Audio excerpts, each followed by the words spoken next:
नमस्कार दोस्तों, welcome back to our channel. Friends, मैं आप सबका अपने चैनल स्टॉक्स फॉर लाइफ पे बहुत स्वागत करता हूं। Welcome to STFL family. DFL members, बात की जाए आज हमें वरुण बेवरेज के शेयर में जो प्राइस एडजस्टमेंट है, जो बोनस के बाद होता है, स्प्लिट के बाद होता है, डिविडेंड के बाद होता है, कोई भी कॉर्पोरेट इवेंट के बाद होता है, तो हमें दोस्तों एडजस्ट होता हुआ देखने को मिला।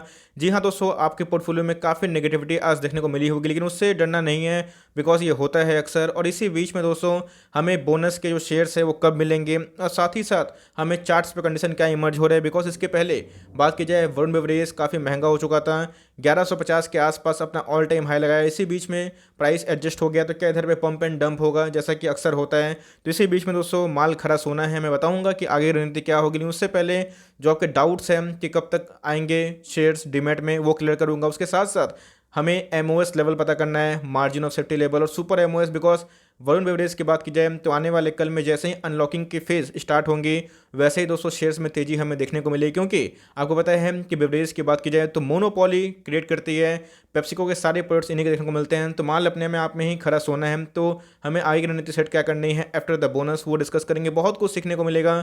चैनल फर्स्ट टाइम होंगे, सब्सक्राइब कर सकते हैं। इस तरह क्वालिटी कंटेंट को सबसे पहले एक्सेस करने के लिए now without delaying any for time, let's begin.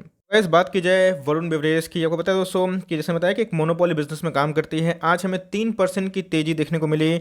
आप देख सकते हैं दोस्तों कि खुलते ही एक नया हाई लगाया, उसके बाद एक सडन गिरावट हमें देखने को मिली, जिसको हम बोलते हैं प्रॉफिट बुकिंग। इस दर पे बहुत लोगों ने लॉन्ग करने की कोशिश की होंगी, तो इधर पे बहुत लोग फंस गए होंगे, लेकिन कोई दिक्कत नहीं है, इससे फंसने वाली कोई बात नहीं है। अगर आप देखें तो आज की जो हाई है दोस्तों, वो 918 के आसपास हमें देखने को मिलती है। आज के लोग की बात की जाए तो 781 के आसपास है, मतलब उसको जो क्लोजिंग है वो 800 के नीचे है। तो अगर 800 के नीचे क्लोजिंग होती है तो साइकोलॉजिकली एक लेवल रेजिस्टेंस के तौर पे आ जाता है 800 का लेवल। तो इसी बीच में अगर आपको फ्रेश एंट्री करनी है तो करेंगे, डिस्कस करेंगे। लेकिन उससे पहले अगर आप देखें तो आज के चार्ट से आपको समझ में आ सकता है कि आज दोस्तों हमें शेयर्स में काफ़ी प्रेशर देखने को मिला था। इस बात की जाए VBL की, जैसे वरुण बेवरेज लिमिटेड की, तो को पता है कि बहुत ही मैं इसको स्टेबल मानता हूं, क्योंकि स्टॉक के बारे में डिस्कस करें तो एक मोनोपोली में काम करती है, और इसलिए दोस्तों बहुत ही मैं बोलूँगा हद तक एक सिक्योर्ड बिजनेस देखने को मिलता है, बहुत ही हद तक कम वोलेटाइल रहती है। अब देखिएगा जब से इनके IPO आए थे तब से बहुत ही स्टेबल था, क्रैश भी आया था, कोविड की वजह से गिरा था और फिर से एक नया हाई लगा दिया। तो मेरे हिसाब से बहुत ही मैं बोलूँगा कि सेफ बिजनेस मॉडल हमें देखने को मिलता है। तो इसी बीच में जो रणनीति होगी वो साफ होगी, क्योंकि आपको ऐसे स्टॉक को एड ऑन डिप्स करना है। क्योंकि जब से लिस्टिंग हुई है तब से इसने दोस्तों बनाए हैं 1 लाख को 4 लाख से ज़्यादा, आप देख सकते हैं। लेकिन इसी के बीच में बहुत सारे न्यूज़ ऑलरेडी से फैक्टर इन थी, तो आगे की रणनीति क्या होगी उसको एक बार डिस्कस कर लेते हैं। इस आज के डिलीवरीज की बात की जाए तो जी हाँ दोस्तों, आज हमें 41% के आसपास हमें डिलीवरीज देखने को मिल रहे हैं, जो मैं बोलूँगा क्वाइट गुड है। 25 लाख शेयर ट्रेड हुए हैं, जिसके अगेंस्ट में 10,54,000 शेयर्स को डीमेट में ले जाया गया। इसका मतलब जो डिलीवरीज परसेंटेज है काफ़ी हद तक मैं बोलूँगा कि ठीक ठाक देखने को मिल रही है। इस जो कि बोनस का जो शेयर होता है या फिर स्प्लिट का शेयर होता है, सब RTA के माध्यम से ही होता है, registrar and share transfer agents, और उसी के माध्यम से हमें वो डीमेट में हिट होता हुआ देखने को मिलता है। तो मेरे हिसाब से दोस्तों जो 15 से 20 दिन के आसपास, वर्किंग डेज की मैं बात बोल रहा हूँ, ये हमें जनरली देखने को मिलता है। वैसे आप आज से वर्किंग डेज आप पकड़ सकते हैं 15 दिन के आसपास, उसी के समय आप उम्मीद कर सकते हैं कि आपके जो शेयर्स हैं वो आ जाएंगे। जनरली होता है सेम दोस्तों, हमने एस्ट्रल पॉलिटेक्निक में देखा था और बताया था कि 2019 में भी हम लोग को शेयर देखने को मिला था बोनस का, और सेम दोस्तों 2021 में भी। तो मतलब मेरे जो 200 शेयर थे अब दोस्तों वो कम्प्लीटली 450 के आसपास हो जाएंगे, विच इज़ वेरी ह्यूज। और इसीलिए लॉन्ग टर्म में कंपाउंडिंग के इम्पैक्ट के लिए बोनस और स्प्लिट गाइस बहुत ही हद तक इंपॉर्टेंट हो जाता है। यानी कि प्रोमोटर होल्डिंग की बात की जाए तो गाइस ये मार्च क्वार्टर तक है, लेकिन इसी बीच में प्रोमोटर्स ने अपने शेयर्स को थोड़े से ऑफलोड किए थे, तकरीबन 17 लाख शेयर्स को निकाला था, जिसकी वजह से 60% के आसपास इनके प्रोमोटर होल्डिंग देखने की उम्मीद है। लेकिन फिर भी दोस्तों 60% के आसपास ख़राब नहीं है। अगर आप देखें तो FIS का स्टेक काफ़ी हद तक मैं बोलूँगा ठीक ठाक है, 20% का स्टेक FIS लेके रखे हैं। DIS की बात की जाए तो अनचेंज है, 5.9% का स्टेक DIS के पास है। पब्लिक की बात की जाए तो गैस स्टॉक में 7% के आसपास हमें पब्लिक की एंट्री देखने को मिलती है। फ्रेंड्स ये बहुत ही मेरा पसंदीदा स्टॉक है, क्योंकि बात की जाए अपने आप में ही एक मोनोपोली सेगमेंट में काम करती है, आप समझ सकते हैं। तो एक साल लो के बारे में देखें तो आप देख सकते हैं गैस कि हमें 390 के आसपास देखने को मिलता है। अगर आप देखिए मार्केट कैप तो 34,000 करोड़ के आसपास की मार्केट कैप है। फेस वैल्यू दोस्तों अभी भी 10 के आसपास है। तो कंपनी ने 2 बार बोनस दिया था, क्योंकि मार्केट में आपने देखा कि मैक्सिमम जो शेयर्स है वो प्रोमोटर के पास है और FIS और DIS लेके रखे हैं। तो बहुत ही मैं बोलूँगा कि स्टेबल हद तक प्रोमोटर होल्डिंग और एफआईएस और डीएस का इंटरेस्ट है। इंडस्ट्री पी खुद आप देख सकते हैं कि 146 के आसपास है, इनका पी 82 के आसपास है, लेकिन उसे बढ़ जाएगा क्योंकि अभी तक जो बोनस वाले शेयर नहीं आए हैं। तो एनीवेज अगर आप देखें फिर भी अपनी इंडस्ट्री पी से हमें थोड़ा सस्ता दिखाई पड़ता है, और इसी बीच में इधर पे गाइस हर एक गिरावट इधर पे अपॉर्चुनिटी बन सकती है। कंपनी के रिजर्व के बारे में बात करें तो जी हाँ दोस्तों, कंपनी के पास सफिशिएंट ठीक ठाक रिजर्व सरप्लस को मिलता है। 3000 करोड़ के आसपास कंपनी के पास रिजर्व सरप्लस है, और आपको मैंने बताया है कि कंपनी के जो सेल्स हैं वो डिक्लाइन हुए थे, फिर भी दोस्तों कंपनी ने ठीक ठाक कमबैक किया था।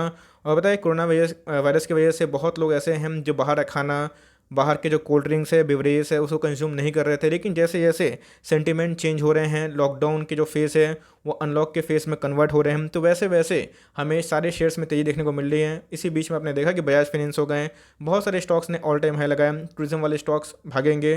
तो गाइस बात की जाए फूड्स एंड बेवरेज और होटल सेक्टर के जो स्टॉक्स है वही भागेंगे। तो इसी बीच में मुझे लगता है कि आने वाले 3-4 क्वार्टर में आपको वरुण बेवरेज गाइस एक मौका दे रहा है, बिकॉज फिर से वरुण बेवरेज आने वाले 1-2 सालों में ये प्राइस में नहीं रहेगा, और वरुण बेवरेज इधर से आने वाले कल में और भी ऊंची उड़ान लगा सकता है। कंपनी के सेल्स भी ठीक ठाक हमें देखने को मिलते हैं, 17% के CAGR से हमें देखने को मिलता है। 2021 का डेटा अपडेट नहीं हुआ है, उसको अगर अपडेट होता भी है तो एक साल में 15% CAGR खराब नहीं है। कंपनी के प्रॉफिट भी ठीक ठाक है, कंपनी का जो प्रॉफिट है पिछले कुछ क्वार्टर से डबल हो चुका था। तो अपने आप में दोस्तों वाई ऑन वाई कंपनी के Q4 के नंबर्स भी आए थे, मैं बोलूँगा काफ़ी हद तक सम्मानजनक थे। वन डे के चार्ट में अगर आप देखें तो कंडीशन कुछ इस तरह इमर्ज हो रही है कि आज खुलते ही गैप अप ओपनिंग होती है और उसके बाद एक प्रॉफिट बुकिंग देखने को मिलती है। तो गाइस 800 के नीचे अगर ये सर्वाइव करता है तो आने वाले कल में जो हमें सपोर्ट दिखाई पड़ता है चार्ट पे वो 750 के आसपास को मिलता है। आप देख सकते हैं कि ये इसके एक सपोर्ट बन सकते हैं। मैकडी की बात की जाए तो बुलिश क्रॉसओवर देखने को मिल रहे हैं, वॉल्यूम्स भी काफ़ी हद तक 200 स्पाइक देखने को मिल रहे हैं। तो मेरे हिसाब से वन डे के चार्ट में काफ़ी इसमें बाइंग हो चुकी है, तो इधर पे गिरावट ऑफ कोर्स हो सकती है, लेकिन जैसे बताएं कि कंपनी अपने आप में ही एक खरा सोना है, बहुत बड़ा वेल्थ गेटर रही है। और आने वाले कल में दोस्तों अगर आपको एंट्री करनी है, बिकॉज प्राइस काफ़ी सस्ता हो चुका है, 1200 का लगभग का स्टॉक था, अब दोस्तों आपको 800 के नीचे मिल रहा है, तो इधर पर चाहें तो आप लॉन्ग टर्म एंट्री खो सकते हैं। इस करंट मार्केट प्राइस बाई करने के लिए ख़राब बिल्कुल भी नहीं है। जैसे बताया कि 918 इनके हाई देखने को मिल रहा है, तो हो सकता है कि थोड़ा सा पैनिक मचाया जाए, थोड़ा सा डलर को भगाने की कोशिश की जाए और ये स्टॉक का प्राइस को 750 730 तक भी ले जाए दोस्तों। तो मेरे हिसाब से अगर आपको 700 से लेके 730 के आसपास कभी ये स्टॉक मिलता है, एकदम दोस्तों वर्थ इन्वेस्टमेंट है और आपको ये मौका नहीं छोड़ना है, इस बात को ध्यान रखिएगा। बिकॉज इधर पे हमें दोस्तों एमओएस दिखाई पड़ता है, क्योंकि जब से इनकी लिस्टिंग हुई है आप देखिएगा किसी को खरीदने का मौका ही नहीं देता है, एकदम स्टेबल वे से भागते रहता है और इसमें आधा परसेंट 1% करके तेजी होती है और कंटिन्यूसली बेसिस पे लॉन्ग टर्म में एक वेल्थ गेटर बन जाता है। तो हमें 200 जो शेयर्स हैं वो 450 हो चुके हैं, तो मेरे हिसाब से लॉन्ग टर्म में शेयर माल खरस होना है। तो मेरे हिसाब से अगर आपके पास हैं तो होल्ड एंड कंटिन्यू करें और 700 से लेकर 750 के आसपास चाहें तो आराम से बाई कर सकते हैं। ये मुझे एमओएस का लेवल दिखाई पड़ता है और कभी दोस्तों आपको ये लेवल ब्रेक होता हुआ देखने को मिला तो कोई टेंशन वाली बात नहीं है, उधर पे चाहें तो आप बल्क कर सकते हैं, बिकॉज उसके नीचे हमें सुपर एमओएस देखने को मिलता है। ऐसा आपने देखा कि बजाज फाइनेंस हो या फिर कोई भी हो, अगर आप एमओएस पे फिर सुपर एमओएस पे खरीदते हैं आपके पैसे ऐसे ही बनेंगे और वो भाव कभी ना कभी तो ऑफकोर्स आएगा। और आने वाले 3-4 क्वार्टर में आपको ये मौका दे रहा है, तो मैं चाहता हूँ कि थोड़ा पैनिक सेलिंग हो, जहाँ पे आपको उठाने का मौका हो, तो एकदम पैनिक मत करिएगा और जैसे ही दोस्तों आपको नीचे लेवल मिले वैसे ही माल को दबोच लीजिएगा, माल खरा सोना है। सो फॉर टाइमिंग ये छोटी सी अपडेट थी कि क्या हमें लाइक वीवीएल में कंडीशन इमर्ज होते हुए देखने को मिल रही है और कब तक शेयर्स डीमैट में आएंगे। तो आई होप दोस्तों वीडियो आपके लिए हेल्पफुल था, मैंने पूरा चीज़ क्रिस्टल क्लियर कर दिया। अभी कोई डाउट है तो कमेंट्स में ड्रॉप जरूर करें। So for timing that's the end of the video. I hope दोस्तों ये वीडियो आपको लिए हेल्पफुल होगा। तो भाई मिलते हैं जल्दी ही, तब तक के लिए bye, thanks for listening friends, God bless you all.